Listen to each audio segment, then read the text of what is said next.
Today I wanted to talk about safety in general. How safe do you feel in the world? Um,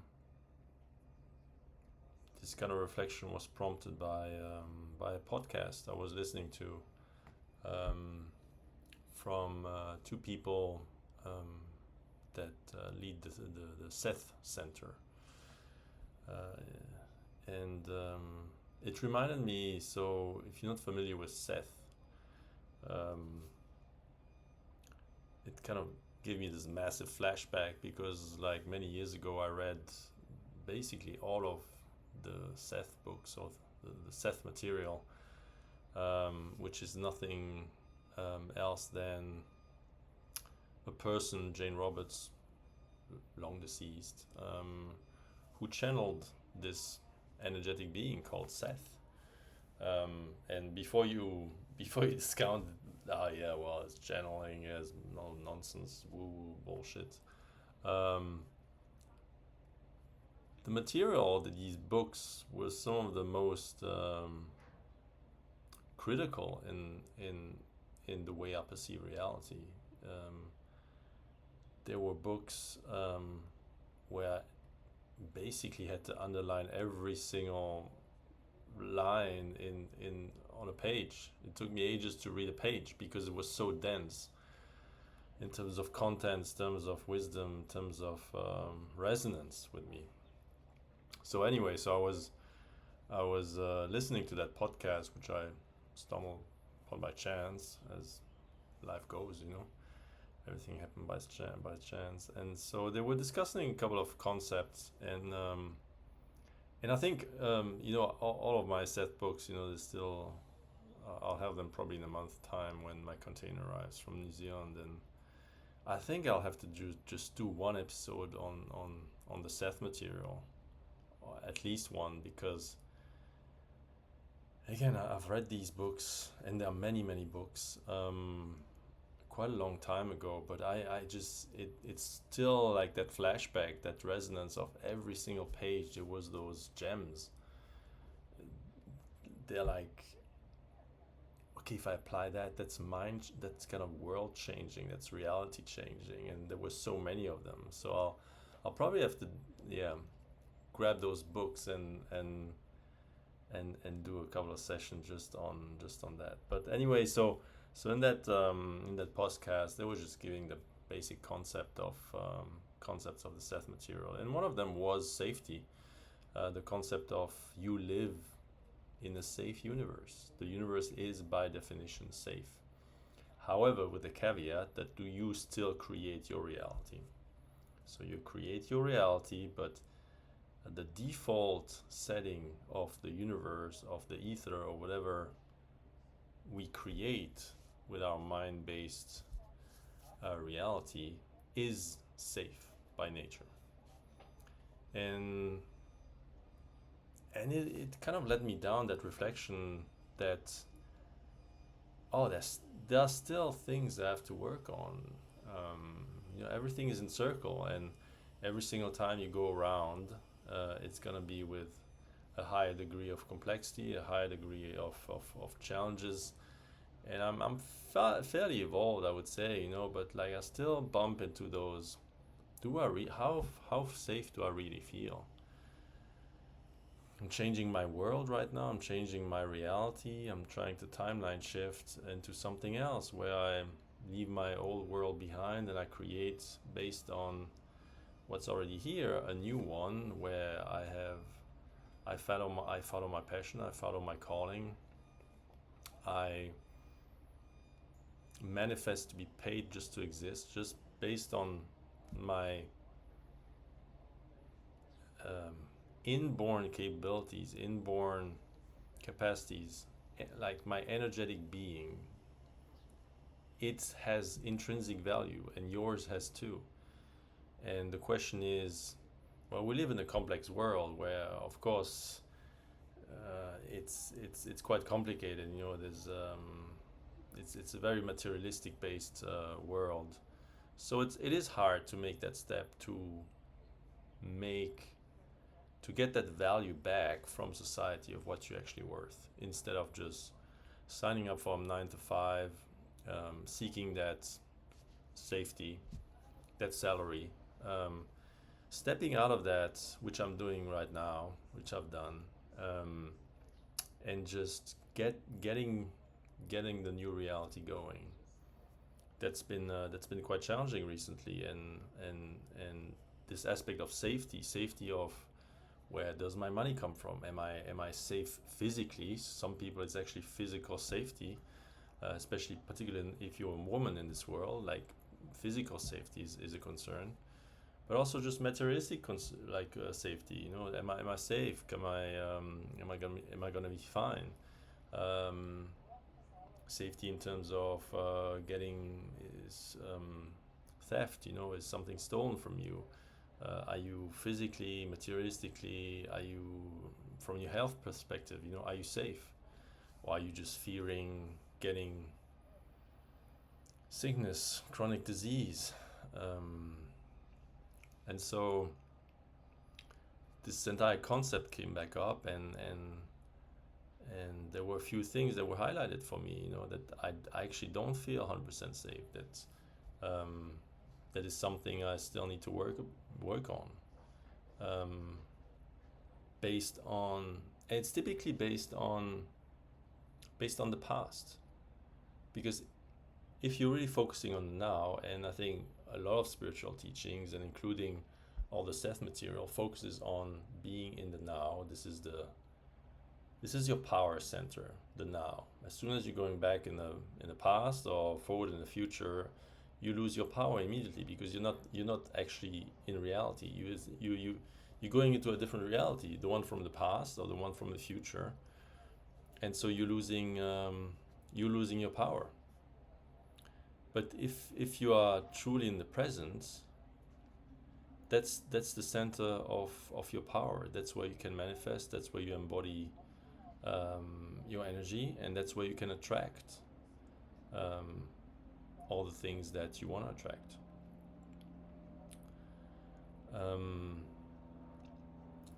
And so currently, I would say, if you're looking at all the world situation, I would assume, I think it's a fair assumption, that most people would feel unsafe either physically, or they have an illness, or they constantly think that someone's going to steal something from them. And there are remnants of that in me. I grew up, I had really good conditions as I grew up. You know, I was mostly struggling with my mind, the fact that I didn't want to be incarnated, the fact that I thought the entire world is weird, that I don't belong here, and I'd really love to go back to where I came from. Basically, that was my sentiment, not knowing exactly where that is, but so that's why I went on that spiritual quest. But I wasn't perfect living conditions. However, and that's also like a cycle I had to break for myself, is this constant fear, unsafety, you know, pay attention to this, pay attention to that. So like a very strict, particularly from my mother's side, like particularly strict. Oh, you need to do it like this. Everything, it has to be very structured. Everything needs to be precise, and you need to pay attention. Don't leave this open. Don't leave that open. And as an empath, you know, you soak all that thing up. You're like a sponge. So whatever is given to you, you're just gonna. You're not gonna select as a child what you soak up and what you don't. So there's no distinguishment, like this distinguishing between energy. So you soak everything up, and which made me, I wouldn't say scared, but like, yeah, this is underlying.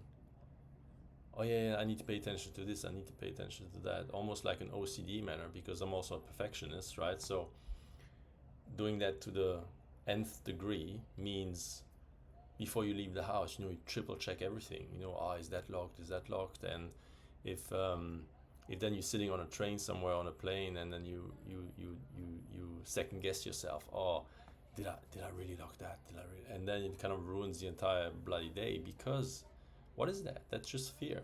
It's just um, and not not only is it unpleasant, but it's literally, because you're creating your reality from the energy you're embodying, you're almost calling the bad event in. You're almost calling it in. You're attracting, through your energetic embodiment, you're attracting the bad thing that's going to happen.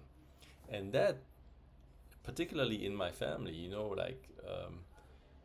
creates that feedback loop, that death cycle where, yeah, of course it happens. So next time you need to be even more cautious, and you never get out of it. And so breaking that cycle was and still is quite challenging. There's still remnants of that. I see it, I acknowledge it, So it's not gone, but I deal with it now, and it's like a good teacher, it forces me to pay attention. If I see a thought creeping up, oh yeah, maybe we should lock that, or oh, have I closed that window? And these are just trivial things, about safety. You could all other aspects are valid as well. Safety of a job, safety. If I'm kind of talking about the fact that, yeah, I want to become independent, I want to create my own business and things like that. There's all these safety concerns from other people that are projected onto me. Are you really want to do that? You're highly qualified. You can easily get a job somewhere. Blah blah blah. And so I need to create my own reality. I need to sit in my energy and trust that fully. And that's also the point, like that was also discussed in the podcast of, well, if you say, well, you create your own reality and you're actually safe, if you discuss that kind of topic with other people, they will come up with, well, you know what happened? This happened and this happened, and I really tried to manifest X, Y, and Z, but this didn't really happen.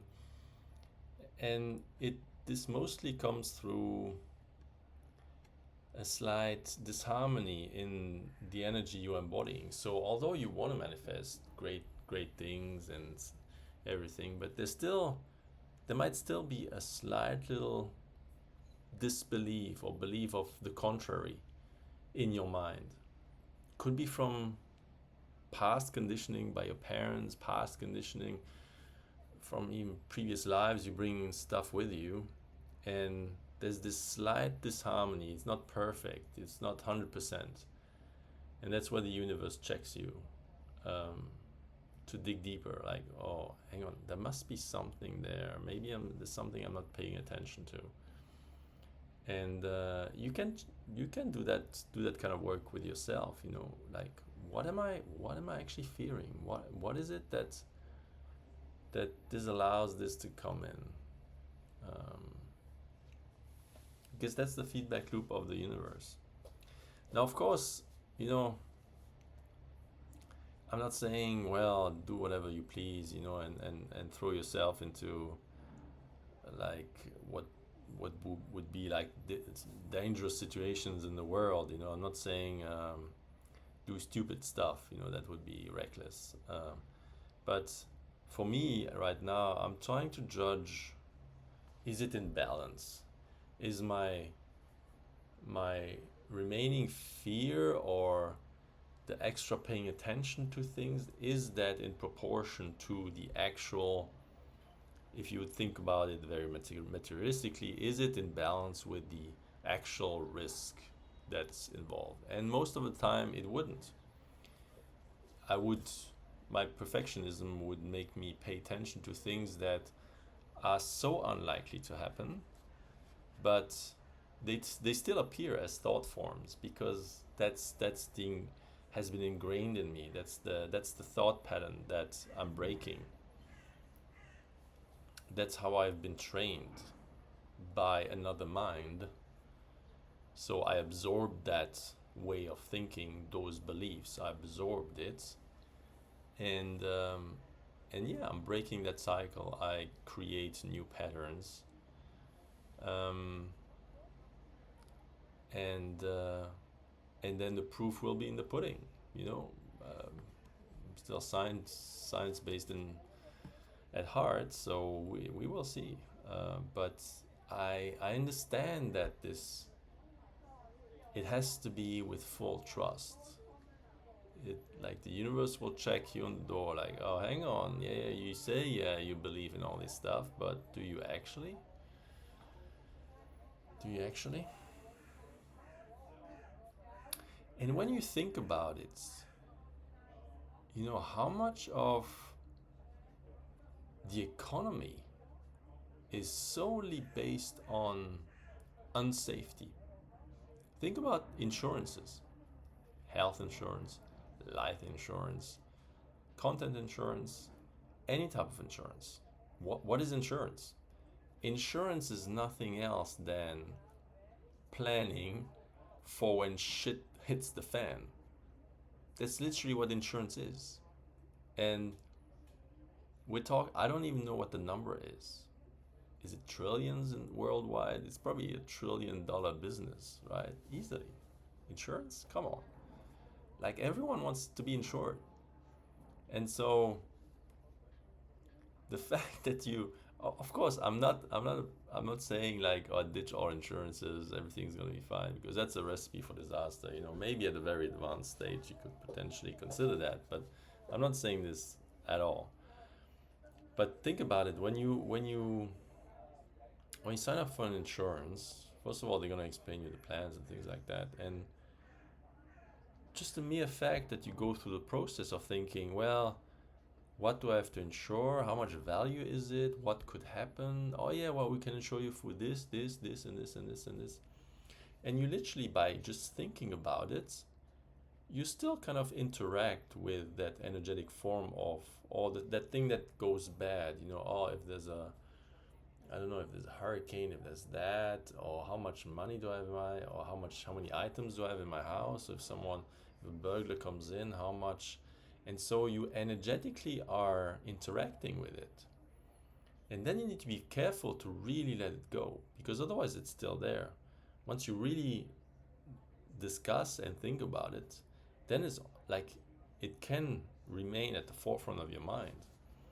And then you're like, oh yeah, no, I should really make sure that blah, blah, blah. And oh yeah, if I don't pay attention, well, they're not going to reimburse me because it was my mistake. It was my fault because I didn't lock that. And how many locks do I actually have? And where are the keys? And so the world almost, and that's just one example with insurances, but the world works on unsafety, on not having enough abundance, on not having enough money. I need to borrow things, and then I need to pay for protecting the thing that actually doesn't even belong to me.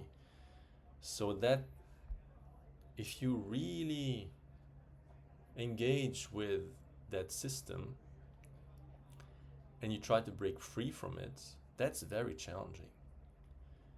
And you can I've been playing around this since I listened to that podcast. I'm like, oh, I'm actually challenging myself to just go out, leave my apartment, leave the window wide open, leave everything plugged in, on standby, which I normally don't do, based on reflexes. It's just like, oh yeah, before I leave the house, I just go once over, boom, I leave. But if I suddenly trigger that, just to feel, oh, how much is left, how much fear is left, I do these things and I go out, and there is something left, there's something pops up in the back of my mind every once in a while, and then I can actually engage with it, I can transmute it, because I actually voluntarily trigger it. But I'm wondering how it is for you. Like, how safe do you feel? Do you feel? So there's almost two types of safeties, right? One where that was never your character. That's not a cycle you need to break for yourself. You always, everything's open, everything's fine. Nothing can happen to me. You're physically safe. You're safe from every single perspective. And maybe that's how you were brought up, so it's almost like a natural thing.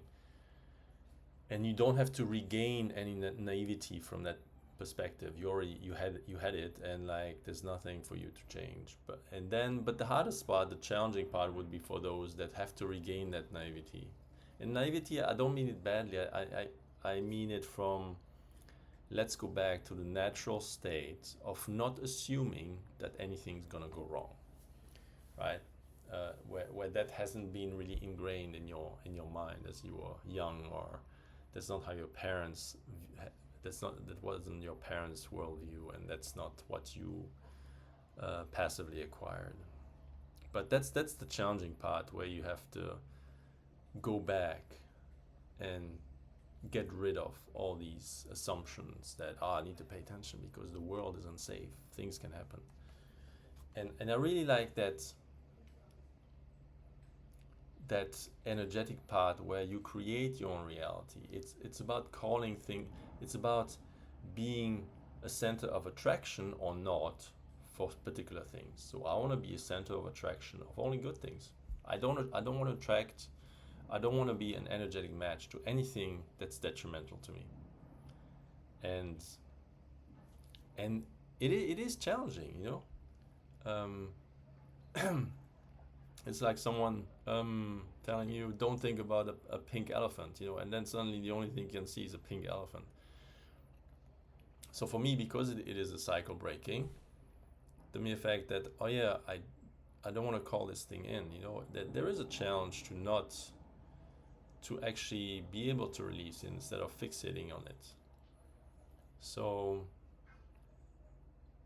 it's been, yeah, it triggered quite a bit of reflection, that aspect of safety, and there's definitely things I need to go another round on, you know, and transmute. But it's all for the better, because it's another trigger lately, as of late, to stay present, to be mindful of what is the energy I'm attracting right now. Every single moment, like in this unlimited present moment, always check in as frequently as you can, until it's like, until you remain in the present moment and you are aware of your energetic embodiment.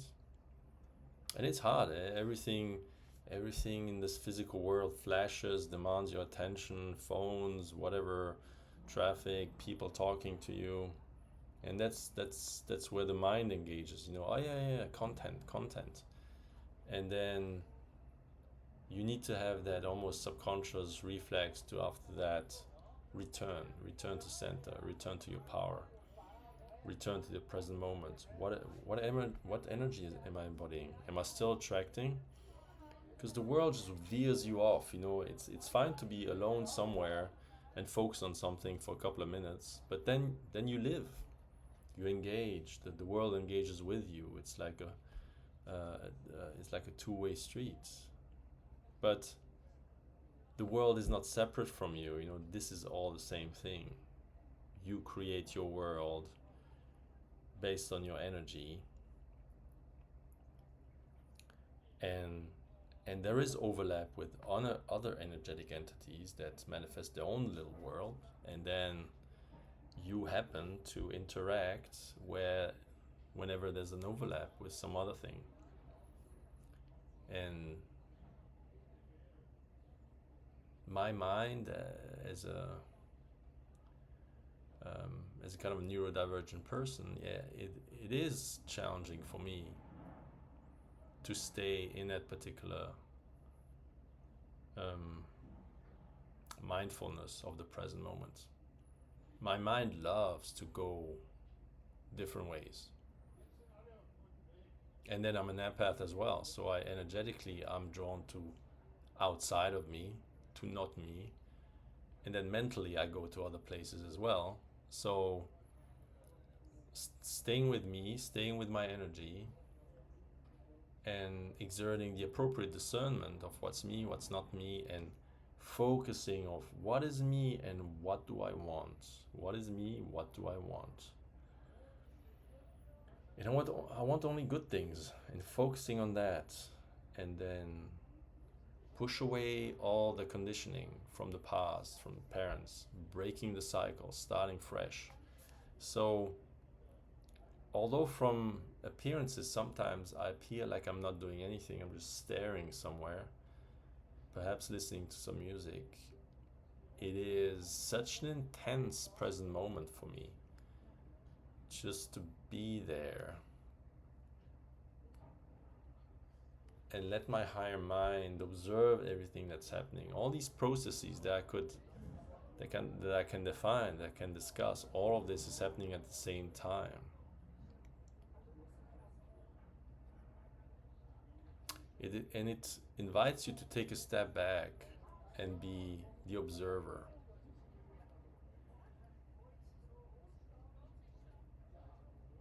And so not only are all these things happening at the same time, but then you're also straddling both worlds with your higher self, your present self. And that has an intensity. That's an incredibly intense way to live. But to be honest, I don't want to be anywhere else. This is kind of, it makes you very lonely because you still perceive the outside world and you see that no one's in touch. No, I kind of feel I'm here by myself. There's no one has that. Every once in a while you meet someone and you realize upon just half a second of just eye contact, you realize, oh, they're awake, they're there. With all the other ones, you see that there's kind of zombies. They just go through the world and you're like in that intense present moment. It's I mean, it's a gift, it's a gift to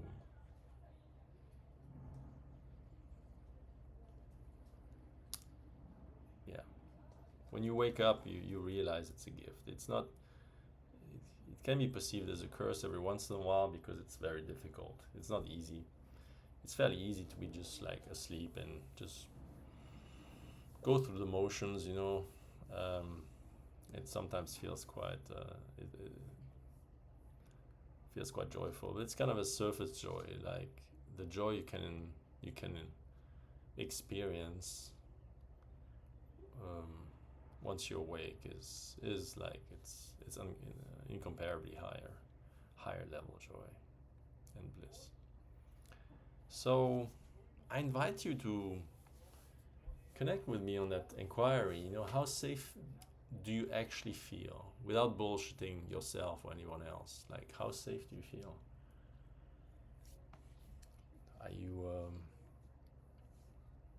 you critical of your future? Are there things that are you think about? Oh, hopefully that's gonna go well. Hopefully I'm gonna find this. Hopefully I'm gonna find a partner, a new job. How safe do you feel? Let me know. But once I have all those Seth books back, we'll have to do a deep dive into that. I think I'll definitely do an episode just on that. I'll probably have for myself. I think that I need to do one more loop with those. It's been ages that I've read those. Maybe there's new stuff that will probably appear on those pages when I read it again. So I'll definitely do that sometimes in the future. And if you've never heard about Seth and the Seth material, that podcast, I'll probably put it in the description box. Have a look at it or listen to it, or even buy maybe one book or something like that, or find an excerpt somewhere on the internet and see if it resonates with you. I must say it's from the density, and there was never anything where I'm like, where there's this kind of, everything felt so resonant with other teachings or other people or other channels or other sources of, let's say, spiritual how do I say, spiritual all the things that you find out there. every once in a while there's like a thing that doesn't resonate with me, where like and you just throw something in the mix where like and when then I become really discerning about that particular source, because I'm like, that doesn't fully resonate, that doesn't sit well with me. But I think with the Seth material, like, I absorbed that material, or like there was so much resonance that it was almost me talking to myself to some extent, if you know what I mean. But yeah, have a look at that. Maybe there's something there for you. It definitely was a big revelation for me. I really wouldn't miss having come across that material for sure. So yeah, much love. See you next time.